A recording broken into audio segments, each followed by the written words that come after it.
ਬਾਲ ਅਵਸਥਾ। ਪ੍ਰਿਥੀਏ ਦੇ ਵਾਰ। ਸ਼੍ਰੀ ਗੁਰੂ ਹਰਗੋਬਿੰਦ ਸਾਹਿਬ ਜੀ ਦੀ ਬਾਲ ਅਵਸਥਾ ਕਾਫੀ ਕਸ਼ਟਾਂ ਵਿੱਚ ਗੁਜ਼ਰੀ।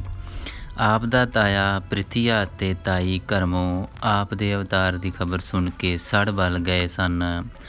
ਉਹਨਾਂ ਦੀਆਂ ਮੰਦੀਆਂ ਨੀਚ ਆਸਾਂ ਉੱਪਰ ਪਾਣੀ ਜੋ ਫਿਰ ਗਿਆ ਸੀ। ਉਹ ਦੋਵੇਂ ਜੀ ਤਾਂ ਇਹ ਮਿਥੀ ਬੈਠੇ ਸਨ ਕਿ ਗੁਰੂ ਜੀ ਦੇ ਪੁੱਤ ਨਾ ਹੋਣ ਕਰਕੇ ਗੁਰਗੱਦੀ ਦਾ ਹੱਕਦਾਰ ਸਾਡਾ ਪੁੱਤ ਮਿਹਰਬਾਨ ਹੈ। ਉਹਨਾਂ ਨੇ ਲਾਲਚ ਅਤੇ ਈਰਖਾ ਦੇ ਕਾਰਨ ਅੰਨੇ ਅਤੇ ਪਾਗਲ ਹੋ ਕੇ ਸ਼੍ਰੀ ਗੁਰੂ ਹਰਗੋਬਿੰਦ ਸਾਹਿਬ ਜੀ ਨੂੰ ਮਰਵਾਉਣ ਦੇ ਯਤਨ ਕੀਤੇ ਤਾਂ ਜੋ ਉਹਨਾਂ ਦੇ ਪੁੱਤ ਦਾ ਰਾਹ ਵਿਹਲਾ ਹੋ ਜਾਵੇ। ਪਹਿਲਾਂ ਉਹਨਾਂ ਨੇ ਦਾਈ ਖਿਡਾਈ ਨੂੰ ਲਾਲਚ ਦੇ ਕੇ ਉਸ ਦੀਆਂ ਦੁੱਧੀਆਂ ਉੱਪਰ ਜ਼ਹਿਰ ਲਵਾ ਕੇ ਭੇਜਿਆ। ਉਸ ਨੇ ਆਪ ਜੀ ਨੂੰ ਦੁੱਧ ਚੁੰਘਾਉਣਾ ਚਾਹਿਆ, ਪਰ ਆਪ ਨੇ ਨਾ ਚੁੰਘਿਆ। ਦਾਈ ਆਪ ਹੀ ਜ਼ਹਿਰ ਦੇ ਅਸਰ ਨਾਲ ਮਰ ਗਈ। ਫਿਰ ਉਸ ਪਾਪੀ ਜੋੜੀ ਨੇ ਇੱਕ ਸਪੇਰੇ ਜੋਗੀ ਪਾਸੋਂ ਸ਼੍ਰੀ ਗੁਰੂ ਹਰਗੋਬਿੰਦ ਸਾਹਿਬ ਵਾਲੇ ਕਮਰੇ ਵਿੱਚ ਇੱਕ ਜ਼ਹਿਰੀ ਫਨੀਅਰ ਸੱਪ ਛੁਡਾ ਦਿੱਤਾ, ਪਰ ਸੇਵਾਦਾਰਾਂ ਨੂੰ ਵੇਲੇ ਸਿਰ ਪਤਾ ਲੱਗ ਗਿਆ। ਉਹਨਾਂ ਨੇ ਸੱਪ ਨੂੰ ਮਾਰ ਕੱਤਿਆ। 2 ਵਾਰ ਅਸਫਲ ਹੋ ਜਾਣ 'ਤੇ ਵੀ ਕਰਮੋਂ ਅਤੇ ਪ੍ਰਿਥੀਏ ਨੇ ਬਸ ਨਾ ਕੀਤੀ। ਉਹਨਾਂ ਨੇ ਸ਼੍ਰੀ ਗੁਰੂ ਹਰਗੋਬਿੰਦ ਸਾਹਿਬ ਦੇ ਖਿਡਾਵੇ ਬ੍ਰਾਹਮਣ ਨੂੰ ਬਹੁਤ ਸਾਰਾ ਧਨ ਦੇ ਕੇ ਹੋਰ ਧਨ ਦਾ ਲਾਲਚ ਦੇ ਕੇ ਕਿਹਾ ਕਿ ਬੱਚੇ ਨੂੰ ਦਹੀਂ ਵਿੱਚ ਜ਼ਹਿਰ ਪਾ ਕੇ ਦੇ ਦੇ। ਜਦੋਂ ਉਹ ਦੁਸ਼ਟ ਦਹੀਂ ਪਿਲਾਉਣ ਲੱਗਾ ਤਾਂ ਸ਼੍ਰੀ ਹਰਗੋਬਿੰਦ ਸਾਹਿਬ ਰੋਣ ਲੱਗ ਪਏ।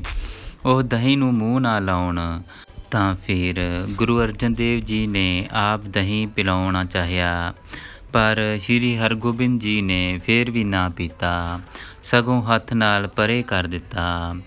ਗੁਰੂ ਜੀ ਨੇ ਉਹ ਦਹੀਂ ਇੱਕ ਕੁੱਤੇ ਨੂੰ ਪਾ ਦਿੱਤਾ। ਥੋੜ੍ਹੇ ਚਿਰ ਵਿੱਚ ਉਹ ਕੁੱਤਾ ਮਰ ਗਿਆ। ਇਸ ਤਰ੍ਹਾਂ ਸਾਰਾ ਭੇਦ ਖੁੱਲ੍ਹ ਗਿਆ। ਬ੍ਰਾਹਮਣ ਕੰਬ ਗਿਆ। ਉਹ ਸਭ ਕੁਝ ਸੱਚ-ਸੱਚ ਕਹਿ ਦਿੱਤਾ। ਪ੍ਰਿਥੀਏ ਦੀ ਸਾਰੇ ਸ਼ਹਿਰ ਵਿੱਚ ਬਦਨਾਮੀ ਹੋਈ। ਦੂਜੇ ਦਿਨ ਬ੍ਰਾਹਮਣ ਸੂਲ ਹੋ ਕੇ ਮਰ ਗਿਆ। ਸ਼੍ਰੀ ਗੁਰੂ ਅਰਜਨ ਦੇਵ ਜੀ ਨੇ ਸਾਹਿਬਜ਼ਾਦੇ ਦੀ ਰੱਖਿਆ ਬਾਰੇ ਵਾਹਿਗੁਰੂ ਦਾ ਧੰਨਵਾਦ ਕੀਤਾ। ਉਹਨਾਂ ਨੇ ਹੇਠ ਲਿਖਿਆ ਸ਼ਬਦ ਵੀ ਰਚਿਆ। ਲੇਪ ਨਾ ਜਾਗੋ ਤਿਲ ਕਾ ਮੂਲ, ਦੁਸ਼ਟ ਬ੍ਰਾਹਮਣ ਮੂਆ ਹੋਏ ਕੈ ਸੂਲ। ਹਰ ਜਨ ਰਾਖੇ ਪਾਰ ਬ੍ਰਹਮ ਆਪ, ਪਾਪੀ ਮੂਆ ਗੁਰ ਪ੍ਰਤਾਪ। ਰਹਾਓ। ਆਪਣਾ ਖਸਮ ਜਨ ਆਪ ਧਿਆਇਆ, ਇਆਣਾ ਪਾਪੀ ਉਹ ਆਪ ਪਚਾਇਆ। ਪ੍ਰਭ ਮਾਤ ਪਿਤਾ ਆਪਣੇ ਦਾਸ ਕਾ ਰਖਵਾਲਾ, ਨਿੰਦਕ ਕਾ ਮਾਥਾ ਇਹਾਂ ਊਹਾਂ ਕਾਲਾ। ਜਨ ਨਾਨਕ ਕੀ ਪਰਮੇਸ਼ਰ ਸੁਣੀ ਅਰਦਾਸ, ਮਲੇਸ਼ ਪਾਪੀ ਪਚਿਆ ਭਇਆ ਨਿਰਾਸ। ਇਸ ਮਗਰੋਂ ਪ੍ਰਿਥੀਆ ਵਾਰ ਕਰਨੋਂ ਹਟ ਗਿਆ। ਹੁਣ ਪਰਮਾਤਮਾ ਵੱਲੋਂ ਆਪ ਨੂੰ ਡਾਢਾ ਕਸ਼ਟ ਮਿਲਿਆ।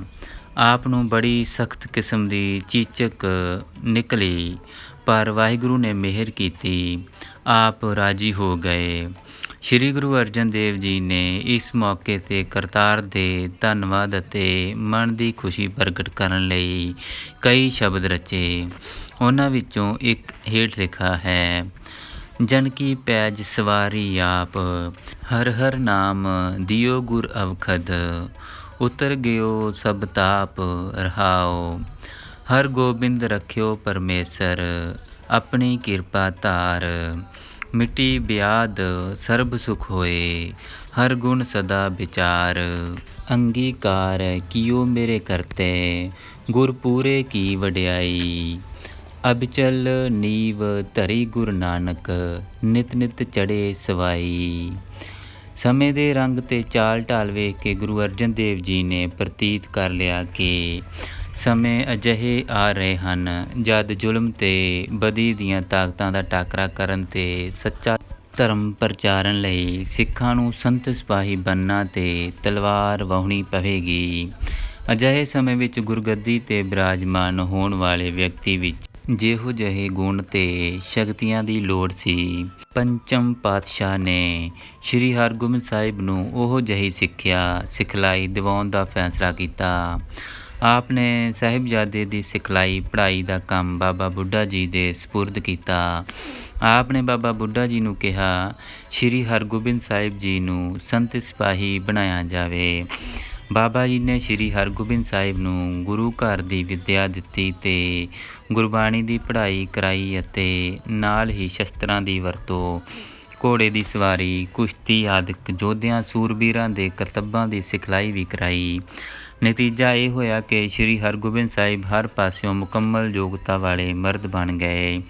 ਆਪ ਸੁਡੌਲ, ਨਰੋਏ ਅਤੇ ਬਲਵਾਨ ਵੀ ਸਨ ਅਤੇ ਨਾਲ ਹੀ ਬ੍ਰਹਮ ਗਿਆਨੀ ਤੇ ਪੂਰਨ ਸੰਤ ਵੀ। ਆਪ ਬਾਰੇ ਭਾਈ ਗੁਰਦਾਸ ਜੀ ਲਿਖਦੇ ਹਨ, ਦਲ ਭੰਜਨ ਗੁਰ ਸੂਰਮਾ, ਵੱਡ ਜੋਧਾ ਬਹੁ ਪਰ ਉਪਕਾਰੀ, ਗੁਰਿਆਈ ਸਿੱਖ ਫੌਜ ਦੀ ਨੀਂਹ। ਅੱਗੇ ਦੱਸਿਆ ਗਿਆ ਹੈ ਕਿ ਕਿਵੇਂ ਜਹਾਂਗੀਰ ਬਾਦਸ਼ਾਹ ਨੇ ਆਪਣੀ ਮਜ਼ਹਬੀ ਈਰਖਾ ਦੇ ਸਾੜ ਨੂੰ ਮੱਠਾ ਕਰਨ ਲਈ ਸ਼੍ਰੀ ਗੁਰੂ ਅਰਜਨ ਦੇਵ ਜੀ ਵਿਰੁੱਧ ਮਿਲੀਆਂ ਝੂਠੀਆਂ ਤੇ ਮਨਘੜਤ ਰਿਪੋਰਟਾਂ ਦੇ ਆਧਾਰ ਤੇ ਆਪ ਜੀ ਨੂੰ ਗ੍ਰਿਫਤਾਰ ਕਰਕੇ ਲਾਹੌਰ ਲਿਆਂਦੇ ਜਾਣ ਦਾ ਹੁਕਮ ਦਿੱਤਾ। ਲਾਹੌਰ ਨੂੰ ਤੁਰਨ ਤੋਂ ਪਹਿਲਾਂ ਗੁਰੂ ਜੀ ਨੇ ਗੁਰਗੱਦੀ ਲਈ ਆਪਣੇ ਸਾਹਿਬਜ਼ਾਦੇ ਸ਼੍ਰੀ ਹਰਗੋਬਿੰਦ ਸਾਹਿਬ ਨੂੰ ਨੀਯਤ ਕੀਤਾ। ਆਪ ਨੂੰ ਪਤਾ ਜੋ ਲੱਗ ਗਿਆ ਸੀ ਕਿ ਸਾਡੀ ਸੱਚਖੰਡ ਵਾਪਸੀ ਦਾ ਸਮਾਂ ਆ ਰਿਹਾ ਹੈ ਅਤੇ ਅਸਾਂ ਲਾਹੌਰੋਂ ਮੁੜ ਕੇ ਨਹੀਂ ਆਉਣਾ। ਗੁਰਿਆਈ ਦਾ ਤਿਲਕ ਰਸਮ ਕਰਨ ਦਾ ਮੌਕਾ ਮੁਹੱਲਤ ਨਹੀਂ ਸੀ। ਇਸ ਲਈ ਆਪ ਨੇ ਤੁਰਨ ਸਮੇਂ ਆਗਿਆ ਕੀਤੀ ਕਿ ਗੁਰਿਆਈ ਦੀ ਰਸਮ ਸਾਡੇ ਜਾਣ ਮਗਰੋਂ ਕਰ ਦਿੱਤੀ ਜਾਵੇ। ਨਾਲ ਹੀ ਆਪ ਨੇ ਸਿੱਖਾਂ ਨੂੰ ਹੁਕਮ ਦਿੱਤਾ ਕਿ ਬਦਲ ਰਹੇ ਸਮਿਆਂ ਵਿੱਚ ਤਗੜੇ ਹੋ ਕੇ ਰਹਿਣਾ, ਵਾਹਿਗੁਰੂ ਉੱਤੇ ਭਰੋਸਾ ਰੱਖਣਾ, ਸਿੱਖੀ ਰਹਿਤ ਵਿੱਚ ਪੱਕਿਆ ਰਹਿਣਾ ਅਤੇ ਸ਼੍ਰੀ ਹਰਗੋਬਿੰਦ ਸਾਹਿਬ ਦੀ ਕਮਾਨ ਹੇਠ ਕੌਮ ਦੀ ਉੱਨਤੀ ਤੇ ਰੱਖਿਆ ਲਈ ਤਨ ਮਨ ਵਾਰਨ ਤੇ ਹਰ ਪ੍ਰਕਾਰ ਦੇ ਕਸ਼ਟ ਸਹਾਰਨ ਤੋਂ ਸੰਕੋਚ ਨਾ ਕਰਨਾ।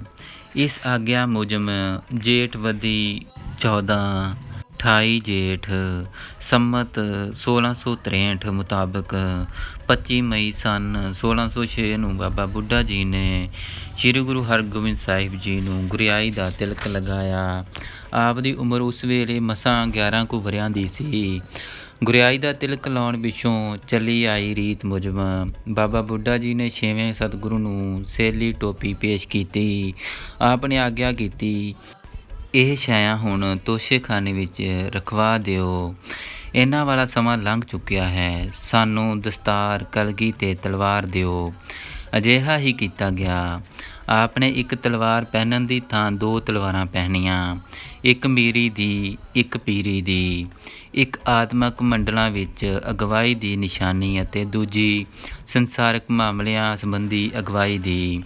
ਗੁਰਗੱਦੀ ਤੇ ਬਿਰਾਜਮਾਨ ਪਿੱਛੋਂ ਸ਼੍ਰੀ ਗੁਰੂ ਹਰਗੋਬਿੰਦ ਸਾਹਿਬ ਨੇ ਮਸੰਦਾਂ ਨੂੰ ਅਤੇ ਉਹਨਾਂ ਰਾਹੀਂ ਥਾਂ ਥਾਂ ਦੀਆਂ ਸੰਗਤਾਂ ਨੂੰ ਹੁਕਮਨਾਮੇ ਭੇਜੇ ਕਿ ਅਗਾਂਹ ਨੂੰ ਹੋਰ ਭੇਟਾਂ ਦੇ ਨਾਲ ਚੰਗੇ ਘੋੜੇ ਤੇ ਸ਼ਸਤਰ ਵੀ ਲਿਆਇਆ ਕਰੋ। ਆਪ ਵੀ ਘੋੜ ਸਵਾਰੀ ਤੇ ਸ਼ਸਤਰ ਵਰਤਣ ਦੀ ਜਾਚ ਸਿੱਖੋ। ਸਭ ਨੇ ਇਹ ਹੁਕਮ ਬੜੇ ਚਾਅ ਤੇ ਉਤਸ਼ਾਹ ਨਾਲ ਮੰਨੇ। ਇਸ ਤਰ੍ਹਾਂ ਸਿੱਖ ਕੌਮ ਦੇ ਹਿਰਦਿਆਂ ਵਿੱਚ ਵੀਰ ਰਸ ਜਾਗ ਉੱਠਿਆ। ਇੱਕ ਨਵੀਂ ਜਾਨ ਅਤੇ ਚੜ੍ਹਦੀ ਕਲਾ ਵਾਲੀ ਬਿਰਤੀ ਪੈਦਾ ਹੋ ਗਈ। ਸੰਤਾਂ, ਭਗਤਾਂ ਤੇ ਮਹਾਂਪਰ ਉਪਕਾਰੀਆਂ ਨਾਮ ਦੇ ਰਸੀਆਂ ਦੀ ਇਹ ਕੌਮ ਹੁਣ ਸੰਤ ਸਿਪਾਹੀਆਂ ਤੇ ਧਰਮੀ ਯੋਧਿਆਂ ਦੀ ਕੌਮ ਦਾ ਰੂਪ ਧਾਰਨ ਕਰਨ ਲੱਗ ਪਈ। ਸਿੱਖ ਫੌਜ ਦੀ ਨੀਂਹ। ਸ਼੍ਰੀ ਗੁਰੂ ਹਰਗੋਬਿੰਦ ਸਾਹਿਬ ਹੁਣ ਕੌਮ ਉਸਾਰੀ ਦੇ ਇਸ ਨਵੇਂ ਮੈਦਾਨ ਨੂੰ ਦਿਨ ਰਾਤ ਇੱਕ ਕਰਕੇ ਜੁਟ ਗਏ। ਅੰਮ੍ਰਿਤਸਰ ਨੂੰ ਮਜ਼ਬੂਤ ਕਰਨ ਦੀ ਖਾਤਰ ਆਪ ਨੇ ਉੱਥੇ ਇੱਕ ਕਿਲ੍ਹਾ ਬਣਵਾਇਆ। ਇਸ ਦਾ ਨਾਮ ਆਪ ਨੇ ਲੋਹਗੜ੍ਹ ਰੱਖਿਆ। ਫਿਰ ਉਹਨਾਂ ਨੇ ਸੰਮਤ 1666 ਸੰਨ 1609 ਵਿੱਚ ਦੇਸ਼ ਪਿਆਰ, ਸੂਰਬੀਰਤਾ ਤੇ ਕੌਮੀ ਭਾਵਾਂ ਦੇ ਪ੍ਰਚਾਰ ਵਿਕਾਸ ਲਈ ਸ਼੍ਰੀ ਦਰਬਾਰ ਸਾਹਿਬ ਦੇ ਸਾਹਮਣੇ ਸ਼੍ਰੀ ਅਕਾਲ ਤਖ਼ਤ ਸਾਹਿਬ ਬਣਵਾਇਆ। ਸਵੇਰ ਵੇਲੇ ਤਾਂ ਸਦਾ ਵਾਂਗੂ ਸੰਗਤਾਂ ਸ਼੍ਰੀ ਦਰਬਾਰ ਸਾਹਿਬ ਜੁੜਦੀਆਂ, ਜਿੱਥੇ ਗੁਰਬਾਣੀ ਦਾ ਕੀਰਤਨ ਹੁੰਦਾ ਤੇ ਢਾਡੀ ਸ਼੍ਰੀ ਗੁਰੂ ਗ੍ਰੰਥ ਸਾਹਿਬ ਵਿਚਲੀਆਂ ਵਾਰਾਂ ਗਾਉਂਦੇ। ਇੱਥੇ ਸ਼੍ਰੀ ਗੁਰੂ ਹਰਗੋਬਿੰਦ ਸਾਹਿਬ ਸੰਗਤਾਂ ਨੂੰ ਧਾਰਮਿਕ ਸਿੱਖਿਆ ਉਪਦੇਸ਼ ਦਿੰਦੇ, ਉਹਨਾਂ ਦੀਆਂ ਆਤਮਿਕ ਔਂਕੜਾਂ ਤੇ ਧਾਰਮਿਕ ਮਸਲਿਆਂ ਨੂੰ ਹੱਲ ਕਰਦੇ। ਦੁਪਹਿਰ ਮਗਰੋਂ ਸੰਗਤਾਂ ਸ਼੍ਰੀ ਅਕਾਲ ਤਖ਼ਤ ਸਾਹਿਬ ਦੇ ਸਾਹਮਣੇ ਇਕੱਤਰ ਹੁੰਦੀਆਂ। ਇੱਥੇ ਸਰੀਰਕ ਕਸਰਤਾਂ ਤੇ ਸਰੀਰਕ ਬਲ ਦੇ ਵਿਖਾਵੇ ਹੁੰਦੇ ਅਤੇ ਸੂਰਮਿਆਂ ਦੀਆਂ ਵਾਰਾਂ ਲੱਗਦੀਆਂ।